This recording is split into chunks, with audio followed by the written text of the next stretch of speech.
I'm guessing if you had asked your peer group or your family, friends, like, is this an advisable decision, taking all of my savings and pouring it into a samosa business? Like, I'm guessing a lot of people would have told you, like, maybe don't do that. No, so I didn't ask anyone. I just went ahead and started it. I saw that coming. Good answer.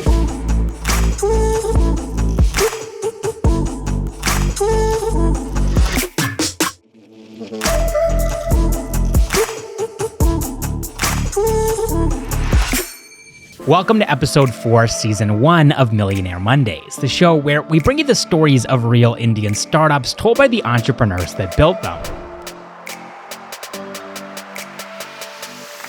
I'm Caleb Friesen, and on the show today, how Amit, Nanwani, and Diksha Pande are capitalizing on India's disorganized snack industry with their 50-plus location QSR and cloud kitchen chain Samosa Party, India's most valuable samosa brand.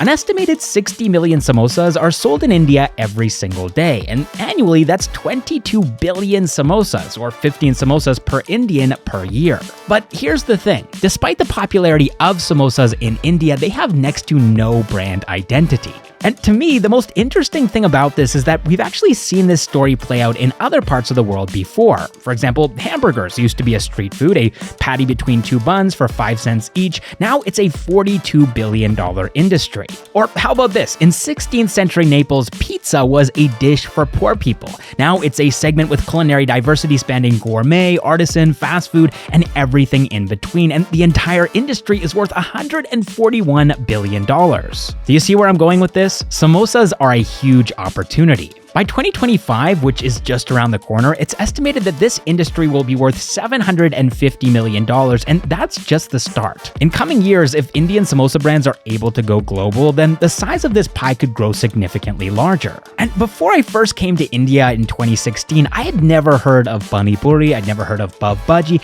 Most people outside of India just aren't familiar with most of these Indian snacks, but samosas, well, samosas are different. On the global stage, they're arguably India's most famous snack food, but in the last decade, Indian startups have been so busy focusing on tech that nobody really realized that the humble samosa could actually be India's pizza. It could be India's burger if only someone took the disorganized, unstandardized, informal samosa market and slapped a logo on it. Think about it. McDonald's is burgers, right? Domino's is pizza. So why can't Samosa Party be samosas? That's what Amit Nanwani thought to himself when he got into business back in 2016. Amit is from Indore, and he actually grew up helping his dad run the family business, a small shoe store in the city. He was surrounded by delicious, unbranded street food from a young age, and only really realized that Tier 1 metros were more American QSR-oriented when he shifted to Gurugram to work for Sapien in 2012. Instead of samosas, employees would step out and grab a burger or a slice of pizza, and it was here in Gurugram that he happened to meet his future co-founder, Diksha Pande. Diksha comes from the Tier 3 city of Nainital, Uttarakhand, and had spent several years working her way up through the hospitality industry. She'd begun her career in an entry position at Oberoi Hotels and Resorts, eventually becoming the manager of food and beverage operations at the Oberoi Group.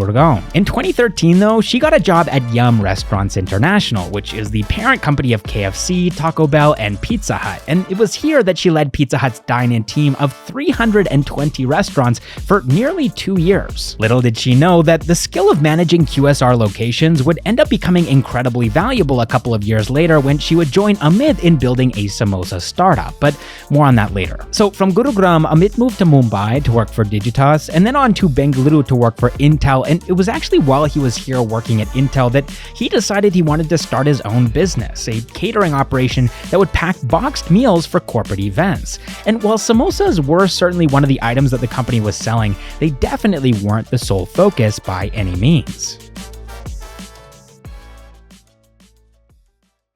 We were selling everything, right? From pizzas to burgers to donut, croissant, muffin, samosa, puffs, everything. You just name it and we will curate everything in a nicely packaged box and give it to you. So for, let's say, a town hall of 1,000 people, you order 1,000 boxes and you distribute each and every box to each and every. So like snack catering kind of. Yeah. Sort of that. How do you actually start a samosa business? I mean, it's B2B at this point, right? Early days. Did you did you know how to, you have no experience with running you've been in your father's shop when you're younger, so you kind of understand how it works. It's very different. How did you actually go about it? Explain the nuts and bolts to me. See, one thing that I realize and I've seen, if you have to do it, just jump at it. Don't wait for the perfect moment, because that never happens, So, like I mentioned, the idea was to build a B2B snack business. First step, what do? You need a website, you need a picture, you need products. So, what are the top products which people would consume in a snack setting or in a corporate setting? You got some sandwiches, some puffs, some muffins, some burgers, pizzas, everything I got out, bought from different places, put together, did a photo shoot. Oh, you'd actually go to nearby shops. Yeah, I just did a photo shoot and just decided I'll put it up on the website, because the idea was we'll put it up, then we'll find the vendors, and then it'll take some time to, take off, and then we'll reach out to admins.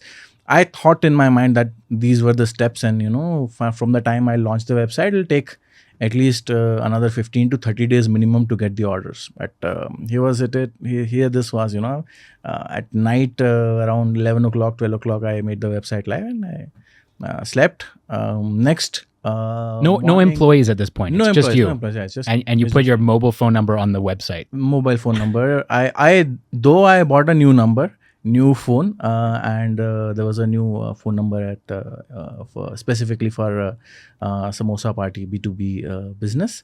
And next afternoon, I got a call from someone, and I realized, because it was a new phone, new number, I realized this is a customer's call. So I picked up the call. I actually didn't pick up the call. I was with Diksha. And, he didn't know what to do. I didn't know what to do. So I gave the phone to Diksha. The customer says, "Hey, is this Samosa Party?" Yeah. And he's like, "It's a customer. I don't know what to do." And he gives me the phone. Yes, sir. 1 minute, please. I didn't even pick up. He didn't even do that. He just passed the phone. I took the order, and by the end of me taking the order, this was somebody's kid's birthday party. A lady had called, and by the end of the call, I closed the order and given her a number, and we'll send you a link and you can make a payment, because UPI wasn't a thing then. And we were ready to process the order, which was, I think, the coming Sunday or something. So we said, okay, we have 3 days and we'll get ready. Oh, that's nice though, that it was a little, you had a bit of time. Yes. Yeah. So we It had wasn't boxes. We had boxes though. We had branded boxes. We didn't know what to put inside it. Whatever she told us she wanted, we sort of sourced and sent them out later. But at the end of the call, he was like, "Oh, I need to learn this. I need to learn how to take calls like that." And obviously I was speaking in my Oberoi tone and voice, which is something he wanted to learn. Oh yeah, and the woman on the other end of the call would have been very impressed. Very impressed. And I think this was a Sunday. I had a working Sunday, so Amit got the orders ready, and then he delivered it in an Uber. And on the way, it was a kid's birthday, this lady's daughter's birthday. On the way, he picked up a Barbie because he's like, "This is my first customer who I'm going to deliver the first order." He took a picture of the Barbie and sent that, "I'm just delivering this gift along with this order." That's so sweet. So, I think that was our lucky charm. Yeah, that kind of extra touch, right?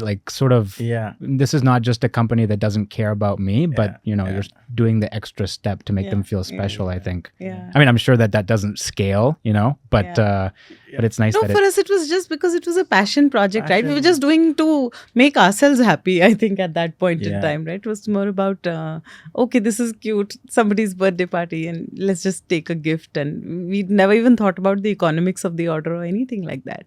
Yeah. How long did that last, though? Sort of just the two of you picking up calls and sort of sorting things out yourself? I was not in the picture. I was just given the phone randomly. She was not in the picture. First call she took, but after that I managed. So this happened for almost a year. Which just basically just you. But we scaled business like anything till about, if I talk about 12th month, we were doing already about 15-20 lakhs a month. So it had scaled. And, gradually through word of mouth, and then we got in touch with a lot of HRs, admins. So we're delivering orders to all big corporates at one point in time. Yeah, and probably too, I mean, this wasn't a priority, I'm sure, but people like me who, in my journey of coming to India in 2017 until today, I've really avoided street food. Yeah. Not because it's not tasty, but because it just there's It this scares risk. you. It's scary, yeah. Like the hygiene part is just. Yeah. I don't want to get Delhi belly, right? Yeah. So I've avoided like samosas are pretty tame, right? There's other foods that you can almost get like pani puri, like you're pretty much guaranteed, as a foreigner with a weak stomach to get sick from that. Yeah. But even samosa, I'm just like, I see the guy picking it up with his bare hands and I don't know what he's been doing. Yeah. So I think the fact that you guys are building this brand with hygiene as a priority actually makes these street foods accessible to people, and probably not just in India, but at a certain point later on down the road on a global scale as well. 100%. But back in 2016, probably that's not the priority, right? It's more getting these samosas into the hands of people in Bengaluru. The name is quite literal, right? Samosa Party. You're So sort of Samosa Party actually is a very interesting name. Samosa Party, traditionally, if you go to any northern part of the country, Samosa Party is a party without alcohol or people coming together over Is it? snack. It's called Samosa Party. It's sort of a verb. It's not you say let's Samosa Party, let's do a Samosa Party. That's the sort of a term and connotation. So that is Samosa Party. It doesn't literally means having samosa in a party. Right? Oh, okay. I didn't know that. Yes. Because we say the same thing in the West. I don't know, like Canada, where I'm from, US. Pizza party, right? Pizza party. Exactly. That's a thing that people say. Yeah. So it's the same concept. I didn't know that. I thought it was, catering to parties, making samosas. No. Okay.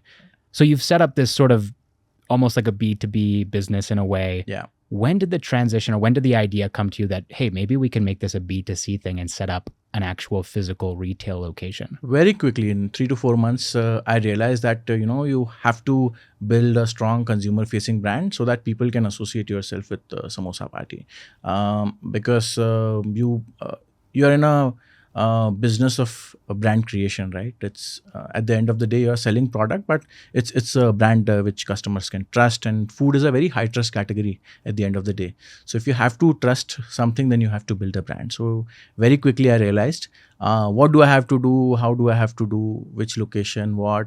That took some point in time, but within 3 to 4 months, I realized that I have to build a strong consumer brand. Sure. Was there a financial consideration there too, that like it's probably going to be a little bit more costly, right? You're going to have to rent out a space. Yeah. How were you doing it on that front financially? Were you comfortable? Like, was this a stretch? I was comfortable, but I had put in all my savings, so I'd moved from Mumbai to Bangalore for Intel. I got some relocation bonus, joining bonus, a lot of different. You get FNF from last company, so I had some money which I had put in all the money to start the business. Wow. Yeah. Which I'm guessing if you had asked your peer group or your family, friends, like, is this an advisable decision, taking all of my savings and pouring it into a samosa business? Like, I'm guessing a lot of people would have told you, like, maybe don't do that. Or were people supportive? No, so I didn't ask anyone. I just went ahead and started it. I saw that coming. Good answer. So, if you'll ask, you'll get a lot of different kind of opinions and answers. But everyone has an opinion, right? Yeah. So I was thinking about it for a while, and then one fine day in Indranagar, in a actually Tier 3 sort of a real estate of Indranagar in Jivan Bhima Nagar Lane, I saw one shop which was available, and I just rented it without thinking what I'm going to do next. I just took a bet. Why Indranagar? I used to live there, so okay, it wasn't like not a strategic heat maps looking at footfall. Not with the first location. Yeah. Okay. Yeah. So how did you go about it? Did you just hire some professionals to take care of it for you, or did you kind of try to figure it out yourself? Like, what was because previously you'd been into B2B, right? Yeah. So you could sort of source these samosas from other places, whereas now you I think you have to make them on premise, right? Yeah. No, so absolutely correct. I had never made anything, forget about anything. I've never made chai in my life at that point in time, So dealing with equipments, fryers and everything was pretty scary, I mentioned, I burnt my hair for the first time when I was using a deep fat fryers, which are you have to ignite the fryer. So there was a sort of a blast or a pushback that happened, and I burnt my hair for the first time. So I had no idea about how for the first time. For the first Has this time, happened a few times? no, for the first time, but and last time. Then yeah, for the last time. But you had to keep doing it again and again because the employees would get scared otherwise, yeah, right? yeah. Oh. For the first time, so it was not a very big setup that I didn't hire a lot of corporate professionals, right? You hire some blue collar people to run the show, right? And that point in time, I was showing them how to turn on the fryer, and it backfired. Everybody got scared. No, I'm not going to touch it. But I learned it over a period of time. So to start with, like I mentioned, no food background, started getting products and food outsourced. So we reached out to few halwais who were at that point in time giving samosas to a lot of movie halls at that point in time. So we reached out to them, developed our own recipes, what kind of filling and how the product used to go, and started with outsourced products, and started with very few varieties, 3-4 varieties of veg, a couple of varieties of non-veg, and some chai which we were making in-house, and we started with that. Explain to me the sort of unit economics of samosas, because there's like basically a filling, there's a sort of crust or like a shell. Yeah. There's, I guess you have to have the oil there, right? I mean, how much do the raw ingredients cost as compared to the final price that you're selling at? Because it's not that much, right? Like the margins have to be pretty thin. 20, 30 rupees is what you're charging for a single samosa, right? See, at that point in time, I had no idea about how the unit economics would work. We would take samosa at X rupees from somewhere. We used to sell at 2X. That was a simple logic. No math, no nothing, because we were not making our own food. Someone else was making. We were frying at the outlet, But over a period of time, we started making our own food. The entire supply chain came into the picture. The standardization, how do you scale across different cities? How, will go from one location to other? How does the last mile works? How quickly can you fry? How would the packaging work? All those things happened pretty, very, very later stages at that point in time. At that point in time, it was just, you take the product, you keep some margin with you, and you just sell. Later, I realized there are a lot of other costs. There is a cost of running the store. There's a cost of running people. You are putting the oil as well, and oil is very expensive, and you can't reuse the oil for a very long time. So you have to make sure that the oil is always clean. So you have to change the oil. Net, I realized after a couple of months, I was not making any money. You look at the balance sheet. I was going to ask, like, was this profitable? Not initially. I was putting in all of my salary or most of my salary at that point in time. It was sort of a break even. It was not making money, but we were selling easily about 500 to 1,000 samosas per day from that outlet to start with. And the feedback was more important, right? More than anything, you're doing this as a passion. You're not doing this just for the business, right? So what was more important, that people should like the food. People should understand that, should enjoy the food. That was the most important thing, and that happened. People are really liking the food. People liked the concept. They liked and accepted that there are different types and varieties of samosas. Like, who would imagine a barbecue chicken samosa? Who would imagine a tandoori chicken samosa, right? So that is what people really appreciated. And I think people in Bengaluru are more experimental as well, right? Not in Bangalore, everywhere today for that matter, right? In Indiranagar though, were people kind of ready to try something new, or it was hit and miss? No, 100%. Because I know the pricing, there was a bit of variety there, right? Some samosas were priced at 20 rupees, some at 40 rupees, depending on the fillings, right? Yeah. So I'm guessing like the average ticket size was somewhere around 30 rupees per person? No. Average ticket size was easily 150 rupees, because as a product like samosa, right, it's not a individual consumption product. People consume in group, and nobody orders a single samosa for themselves, right? Everybody orders in a it's group always of 2, a party. 3. It's always a party with samosa. For me, I always get 2 samosas. Like, you always get 2 samosas. That's my thing. I'm guessing most people are 2, 3. Yeah. So we used to do chai as well, so that also adds on. Okay. In 2018, you expanded 2 locations. Yeah. And I have to imagine that the reason you did that was because you did see a path to this business becoming sustainable at some point, right? Yes. So were you able to kind of figure out the unit economics and actually make this like slightly profitable? Yes. Or Or was the hope that like, okay, 2 locations, 3 locations, 6 locations, at some point we're going to break even or like start making a profit? No. So after a couple of months, I realized that we have to make the food in-house, number one, because then we can do a lot of innovation. We can do a lot of trials. There were some customers' pain point that also we can address. A lot of things were missing at that point in time. So the idea was to make this in-house. Hired a team, started making everything in-house, and then the next step was, can we scale this? Can we go from 1 to 2 to 4? Then happened the next outlet that we opened in Kodmangla, near Jyoti Nivas College. We opened our second outlet, and the idea was, here is one proof of concept in Indiranagar. People are eating, people are enjoying. It's working well. Can we replicate the same model in Kodmangla as well with the same consistency? So that was the idea, and see how much can I stretch and how far can we stretch. It would have been a stretch, I think. I mean, you're working eventually in 2018. I think you transitioned from Intel to Ernst & Young. Yeah.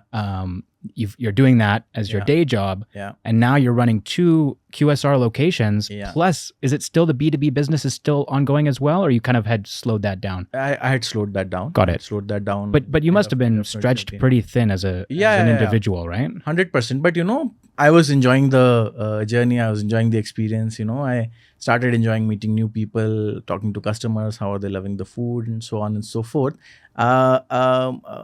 So much so, in when I was in EY, there was a lot of travel also, which was involved in different cities. So it was a lot of stretch at that point in time.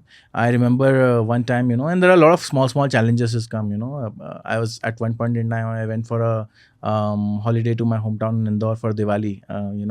And this was second day of Diwali. I got a call from store that there are 5 team members in a store and only one is left. All 4 left. They got the salary, and for some reason they went to their village, and nobody was there at the outlet to manage the outlet. So I booked my flight, came back the next day, cancelled my holiday, and just to make sure that the store is running. So even whatever happened, the idea was always to keep the business running, because that I feel is in the genes. As Sindhi businessman, you never leave money on the table. So the idea was always to keep this running, stretch it a little bit. For it. Yeah, we call it KTBR, keep the business running internally. So no matter what, if it's COVID, no COVID, whatever happens, you can never shut down your business, because that's the trust a customer has in you. You can't shut your business even for a single day. Whatever happens, even if on our wedding day also business was running, and if it was one location also I was running, I would have managed it somehow. KTBR is a powerful concept for any business owner, but as a human being, you can only physically be in one place at any given time, which is why hundreds of restaurant owners across India right now are using Explorex to remotely manage their multi-location restaurant chains from the comfort of their smartphone. Explorex's flagship offering, Bridge, is a full-stack operating system that helps restaurant owners manage their entire restaurant business, giving them oversight and control over all of their locations. It's designed to help you grow your restaurant. Locations that use Bridge see a 40% faster table turnaround time, a 30% growth in average ticket size, and a doubling of staff productivity. This is all thanks to a multitude of features that have been built right into this platform, from auto table and payment settlement features to digital menus and also integrated POS. If you're a restaurant owner, then Explorex is the key to KTBR. In fact, we might as well change that acronym here, because Explorex supercharges your ability to keep the business growing, KTBG. And if you want to know more about how Explorex can help you to keep your restaurant business growing, then click on the link in the description down below. All right, now let's get on with the podcast. Did people know that you were running this business on the side? No. You are sort of like moonlighting in secret. Yeah. Were there ever any moments when someone where you had to take a call while you're in the office and people are like, why is he always so busy? That happened, but it was never an idea which I thought I'll leave my job and I'll do this full time, right? The idea was always to, just like, you have a passion of you play sport, you play golf, you play tennis. For me, it was, running this business. So there was nothing to hide, but at the same point in time, there was nothing to, you won't go and tell the world that I'm playing golf or I'm playing badminton. It was that for me. I used to take calls and for work calls and all. But one interesting thing that happened, because I was not doing this full time, I was doing with my other job. So the entire system was very lean at the same point in time. Entire system was not dependent on me. Even if I'm not there, the system runs automatically. So that was a very interesting thing that happened from day one.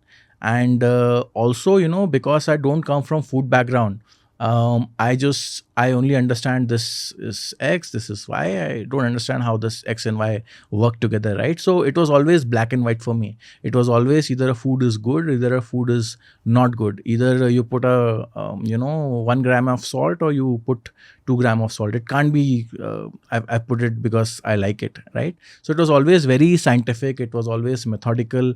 The way I approached the problem, the way I approached scaling the business. For example, from day one, if you're running just one location, you can make it in the same location, you can try it, right? You don't need a hub and spoke sort of a model. But from day one, I had a separate central kitchen, I had a separate outlet, just to, because how do you scale? How do you grow from 1 to 2? That was always in the back of my head, that if I have to do one more, how do I do that? I have to make it in some location and then scale it. Otherwise, it's very difficult to employ skilled people who are making samosas. So even with one outlet, we had a central kitchen, we had an outlet. With 2 outlets, also the same thing happened. So from day one, it was made in a very methodical, scientific sort of a manner. It was always meant to, scale. Interesting. So it is, so you have sort of this cloud kitchen. You probably didn't call it that at the time. Yeah. But it's sort of this cloud kitchen model. It's not a cloud kitchen. It's sort of a factory, or it's a central kitchen where you make the food and the final processing or the final finishing happens. So for example, McDonald's makes burgers and patties at different places. They assemble it. So it's a two-step process. Two-step process. Got it. Okay. Yeah. And it was in the same building. But it was funny that it was called that I'm going to the central kitchen. And I would climb up. I'm going upstairs to the central kitchen. I'm not upstairs even. It was always like, I'm going to the central kitchen. While Amit says that, he didn't have the ambition of making it big, but he would never settle with anything ordinary. So the phone number that he first took, right, for the customer calling for the Samosa Party B2B business, it was a special number. It was like, a sequence of numbers. And we had to actually, there's an old boss of mine, ex-friend, who was the CEO of Vodafone at that time. We literally had to reach out to him and get a VIP number because he wouldn't settle with a normal number. He said, I don't want a normal number. I want a VIP number on my website. Then for emails, he wouldn't give the email as Amit at Samosa Party or whatever. There would be emails like help at Samosa Party. There would be marketing at Samosa Party. There would be finance at Samosa Party, even though there's one person who's answering all these emails. For the longest period of time, I used to write regards. Team Samosa Party. Team Samosa Party, regards Rajesh, regards whatever, XYZ. To just give an impression to the customer on the other side that this is a professionally run organization which has a finance team, has a marketing team, has a sales team, has a customer feedback team, right? So even though it was a small business of very low average tickets, and people didn't expect that level of standardization from businesses like these, but everything that we did, we tried to add a professional touch to it, even though it meant that going to the central kitchen or making a transfer from the central kitchen to the outlet every day in a professional manner. It was all systematically done, and I think that DNA stays with you. Yeah. You always then chase those kind of pockets of perfection. I think having that DNA from day one is the only thing. If you don't have that, at a later point, you're not going to be able to scale. Exactly. Right? Because you're doing things too informally, it's too casual, and Correct. that doesn't work when you have like 10, 20, 30 locations. Yeah. By 2019, I think you had 6 locations at that time, right? Correct. Things had kind of started to expand. What was the moment where you finally realized, you know what, I think it's time for me to let this be my complete focus and step away from EY? Yeah. So when it was becoming very difficult, to stretch beyond a certain point in time, and we were making decent money at that point in time. The business was about 25 lakhs a month sort of a business, 25, 30 lakhs of a month sort of a business.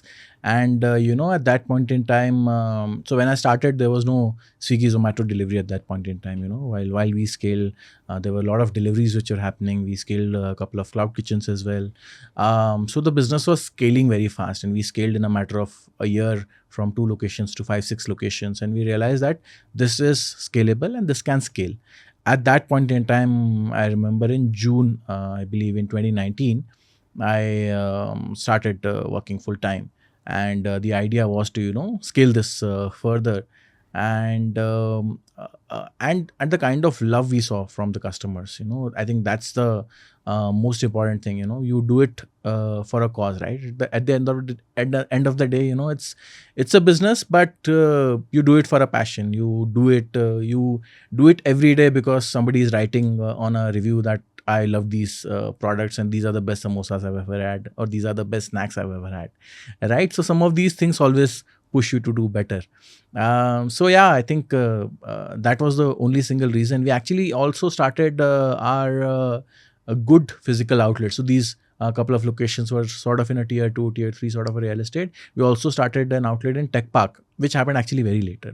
Not this was not the reason why I left. I left, I think, because it was making sense. Okay. Yeah. And Diksha, you've been waiting patiently to sort of jump into the story. So I want to sort of briefly introduce you here. So you had a lot of experience working with the Oberoi Group. And then sort of at the moment where you decided, hey, I think it's time for me to join this Samosa Party, you were working at Coworks, right? Yes. Right. What was the story there deciding that, hey, I'm going to join this like samosa startup? And was it difficult to convince sort of like family, friends that this was the right move for you and your career? Right. So I kind of decided that I wanted to do this again, excited by the customer response, right? Every time I went to, we specifically opened this Tech Park outlet, which is where, we used to do the cashiering and be around customers all the time. And I met so many customers who were so happy eating the food and who really loved the concept and said, we need more of this. So figured that, obviously this has a lot of potential. And by then I'd done so many years in corporates, different types of corporate experiences and everything. I said, it's worth giving a try and I should do that. We'd also started to, start building some more castles in the air that we'll scale this to. By this time, we'd sort of become a little ambitious. We said, okay, we'll scale this. We'll probably raise some funds. We'll take this to other cities and all of that. So it was looking good. This was December 19. That's when I jumped in full time. And I think you personally had been seeing the journey unfold, right? So you were probably convinced that this is definitely like growing, right? Yes. This is actually going to be a big company. Yes. What about your family, friends? Like, did they have the same conviction that you did? No, not at all. I think I was told by my father that, you just can't do this, right? He was dead against it. He came down to Bangalore. We took him to the outlet. Made him try the food and everything. And this was actually his second visit to Samosa Party. He tried it before as, my friend's business and so on. But later I said, okay, so this is another location. And by the way, I'd like to join this full time. And he said, you're out of your mind. This is just not doable and you can't do this. But then tried to convince him and said that, okay, I've been a good girl all this while.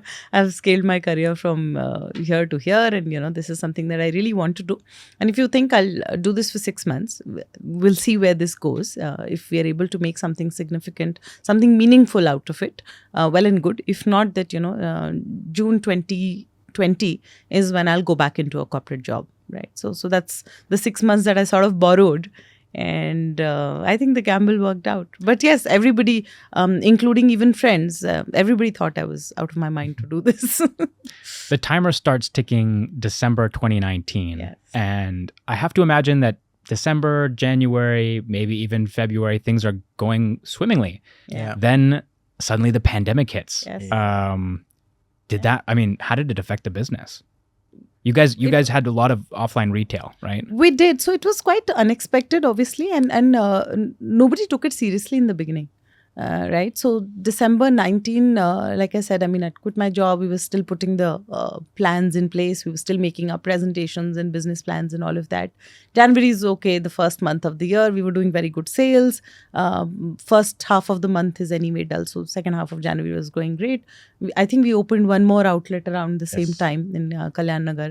Then by February, we were actually traveling and pitching for our fundraise. 7th of March is when we made our pitch to one of our earliest investors, who eventually did come on board. But, from 7th of March until the money only came to us in August.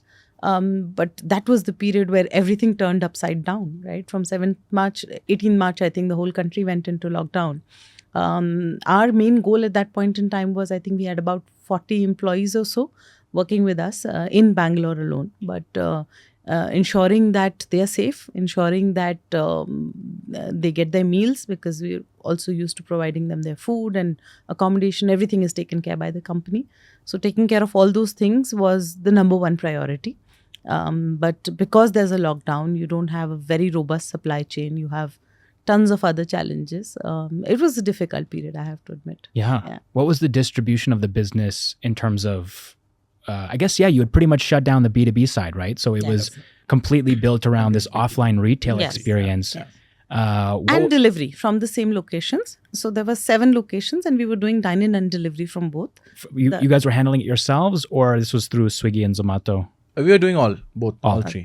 Yeah. Okay. All right. Because that, I'm guessing that kind of became the core of the business once you realized that this COVID-19 thing isn't going away. Yes. How did you transition? In fact, the first few weeks, our numbers looked really good because everybody was at home. And at that point, people hadn't realized how is this spreading, or, even tragedy hadn't struck at that level, right? People were still at home and everybody is working from home, and they want to snack, or nobody can go out, right? So they're just snacking and getting samosas ordered in. So both April and May were very good months for us.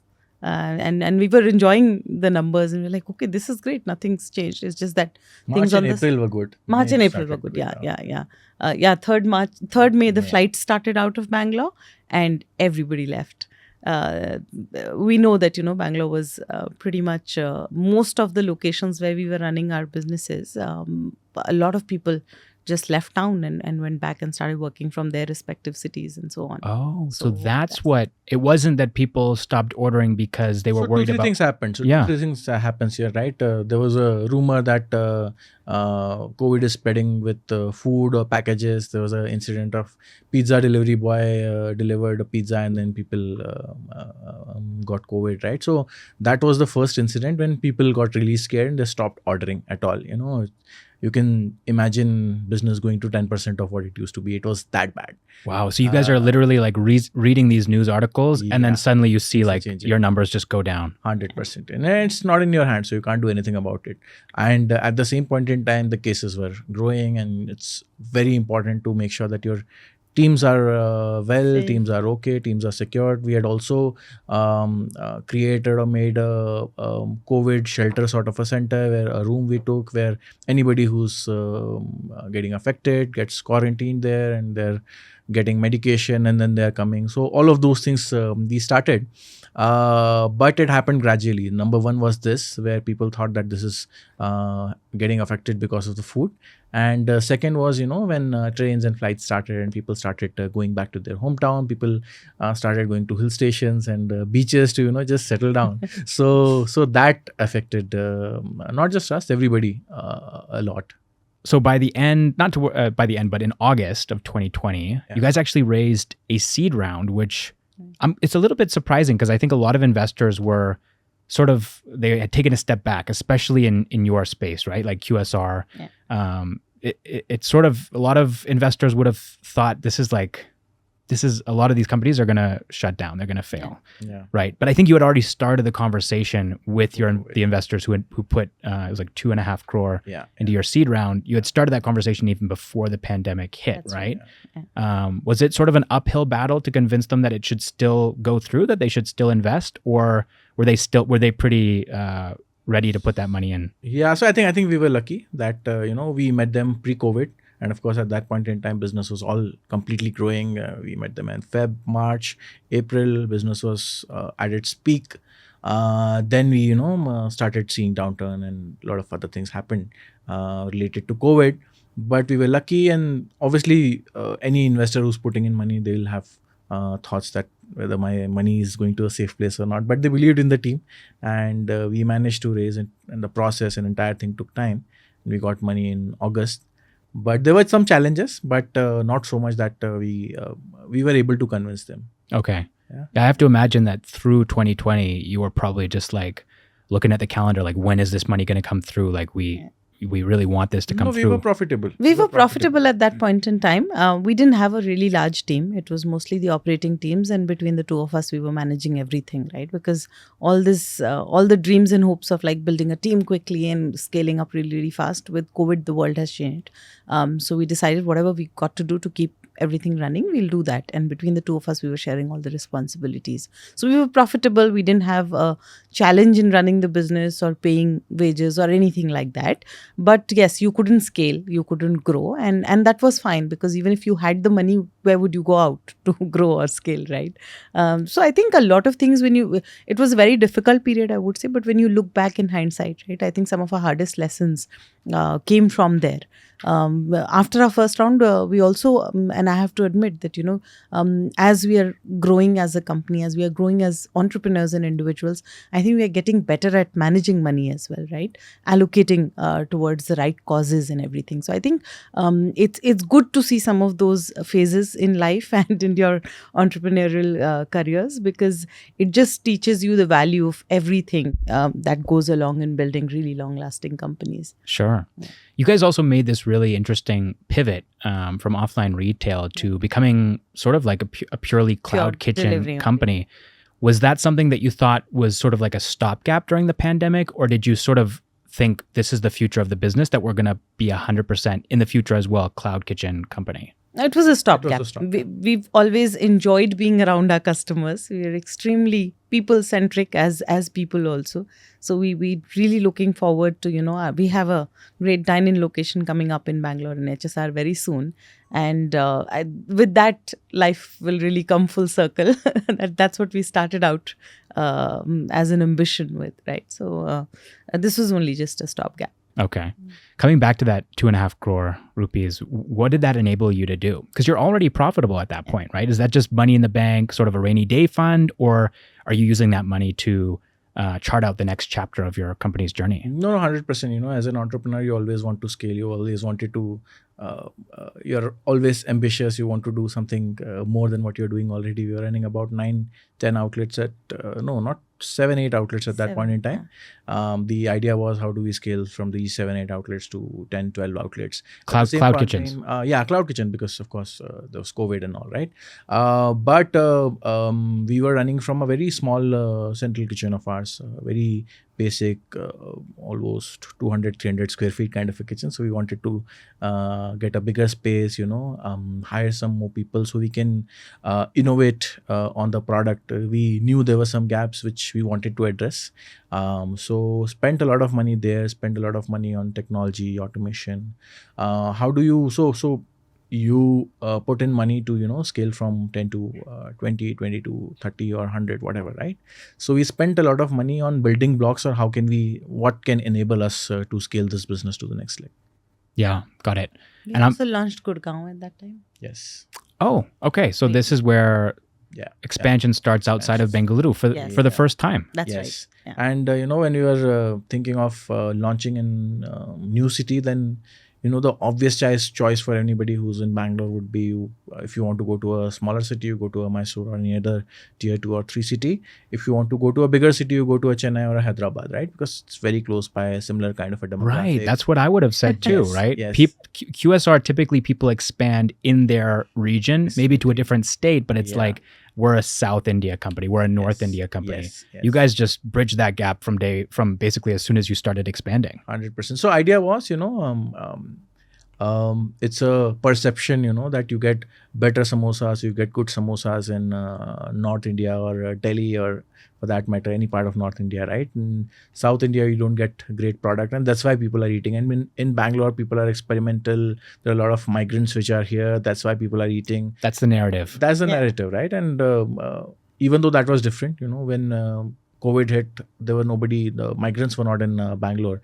We were a catering business in the very old part of Bangalore, Kalyan Nagar, Malleshwaram, Sahakar Nagar, those places, right? We were getting orders from there.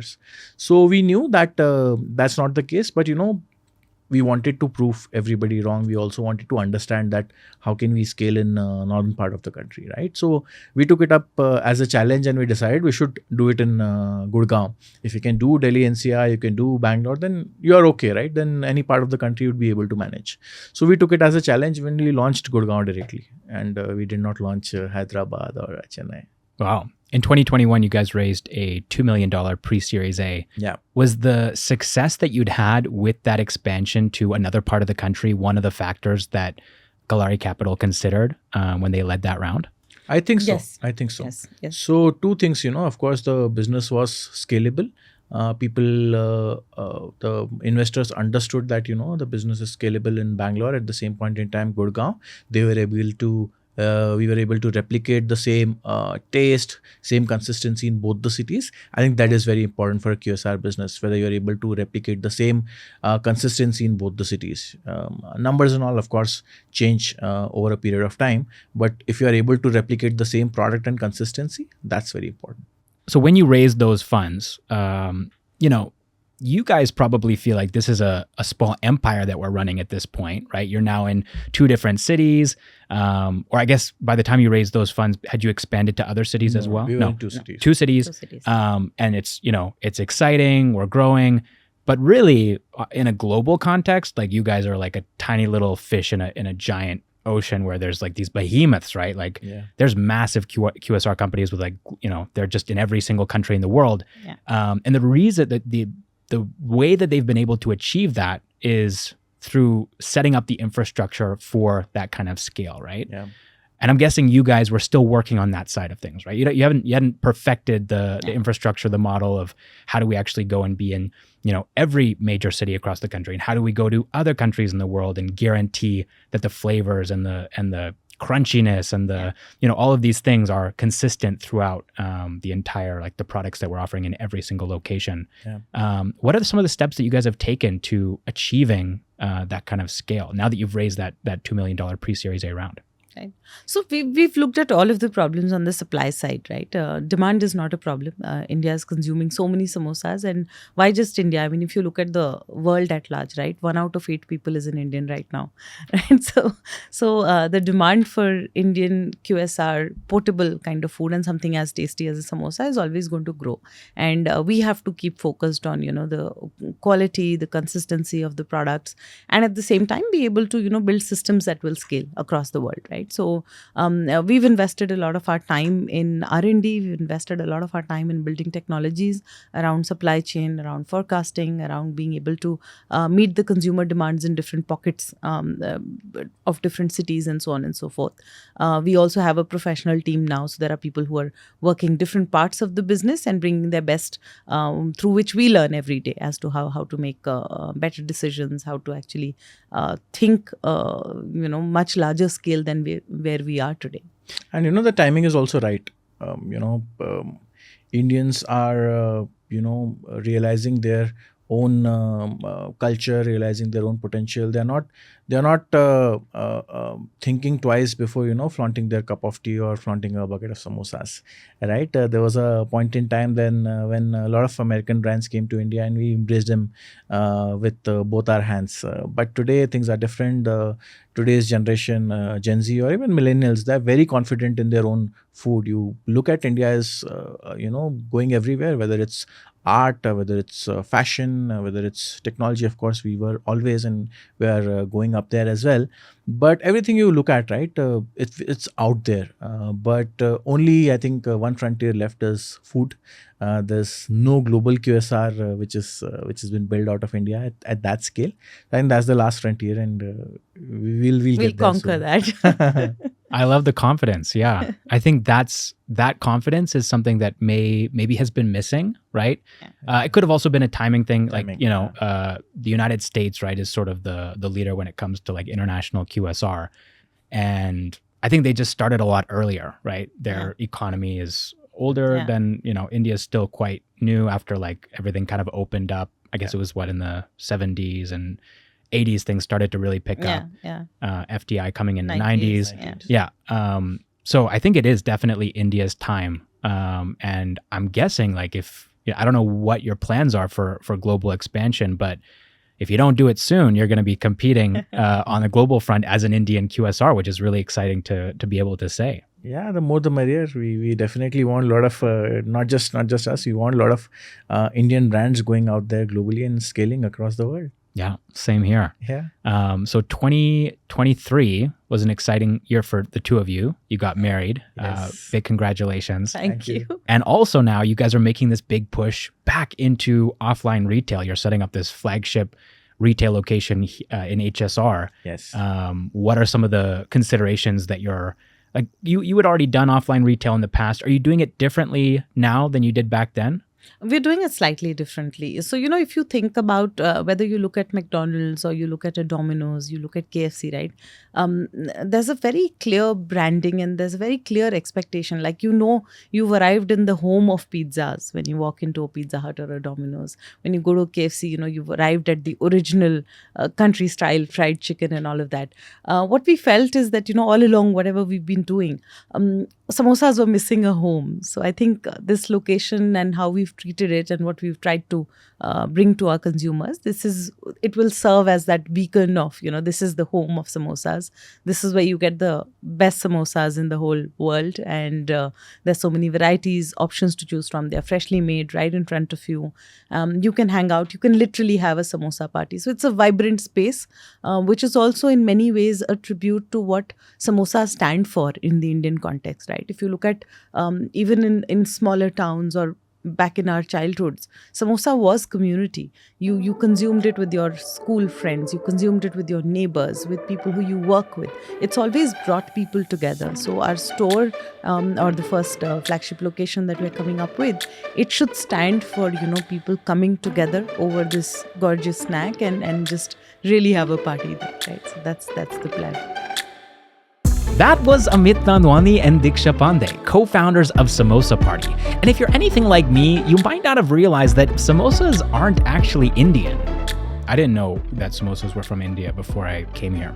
They're not from They're India. not from India. Oh, They're okay. Middle Eastern. Middle Eastern. There we go. They're from Middle Yes. East. Ah, They that's came where to India and they came as a non-vegetarian import, but then Indians are primarily vegetarian, so potatoes went in, as with everything else. Oh, it started as a meat thing. Yes. Yes. Sambusas from... What are they called? Sambusa. Sambusa. Yes. I've never heard that before. That's fun to say. That's more fun to say than sambusa. Sambusas came from Saudi. Okay. And they came as meat-filled pastries, which then in India became vegetarian, and we embraced it like they're so tasty, right? It's almost like a Why wouldn't national food at this point. It is. Yes. It is the national snack of India. There's nothing else that comes close to samosa, right? It's universally loved, and I'm not saying this because I'm in the business of samosas, but in general, the amount of love that I've seen across the board from people for something like samosa is just unimaginable. Well, I mean, in a cage fight, which one wins, samosa or pani puri? I think samosas, hands down. Is it? Yeah. Yeah? Yeah. Okay. Wow. I didn't realize it was that much of a landslide win. I think so. It is. Hmm. In terms of numbers also, 60 million samosas per day is a massive number. Okay. I don't know the numbers for pani puri. Even I don't know, but wouldn't be close. Thank you so much for watching or listening to the podcast this week, and I'll catch you in the next one.